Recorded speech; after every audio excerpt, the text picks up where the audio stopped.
Hi friends, நாங்கள் இப்போ சென்னையில் இருக்கோம். அதுவும் மெரினா பீச்சுக்கு போயிட்டுருக்கோம். பக்கத்தில் வந்துட்டோம். இன்னும் பக்கத்தில் வந்துக்கிட்டே இருக்கோம். வந்தாச்சு. அவ்வளோ கூட்டமாக இருந்துச்சு. போகிறவெல்ல சின்ன சின்ன கடையெல்லாம் அழகழகான பொம்மை எல்லாம் தொங்க விட்டுருந்தாங்க. போனோடனே பஜ்ஜி எடுத்து சாப்பிட்டுட்டு பஜ்ஜி நல்லா இருந்தது. அதுக்கு நாங்கள் எங்கே போனோம் தெரியுமா? சோன் பப்படி சாப்பிட.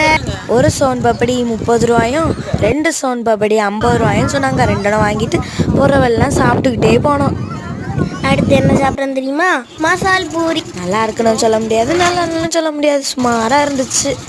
அடுத்து நிறைய தூரம் போயிட்டே இருந்தோம். அடுத்து காலிஃப்ளவர் சாப்பிட்டோம். அது ரொம்ப நல்லா இருந்துச்சு.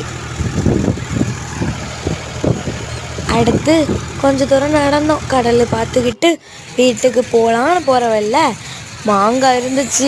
செம்ம இனிப்பாகவும் இருந்துச்சு, கொஞ்சம் புளிப்பாகவும் இருந்துச்சு. செம்ம டேஸ்ட்டாக இருந்துச்சு. சாப்பிட்டுக்கிட்டே போனோம்.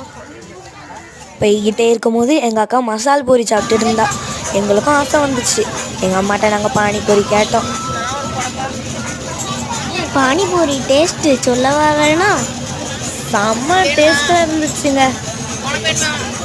என் தம்பி வாய்க்குள்ளே போகிறனால எப்படி வாய்க்குள்ளே அமுக்குறான்னு பாருங்க.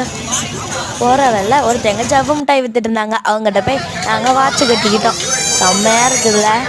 ரோஸ் மாடலில் வாட்சு, ரோஸ் மாடலில் ரிங்கு, அடுத்து எக்ஸ்ட்ரா வந்துட்டு சின்ன பீஸாட்டு கையில் ஒட்டி விட்டாங்க.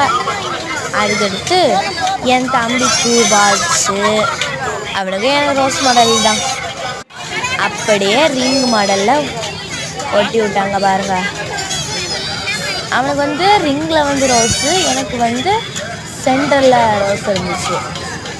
அதுக்கடுத்து அவனுக்கு மீசா வச்சு விட்டாங்க, தாடி வச்சு விட்டாங்க. எனக்கு சிரிப்பாக வந்துச்சு. அப்போ அடுத்து ஜவுன்ட்டாக நான் சாப்பிட்டுக்கிட்டே போனேன்.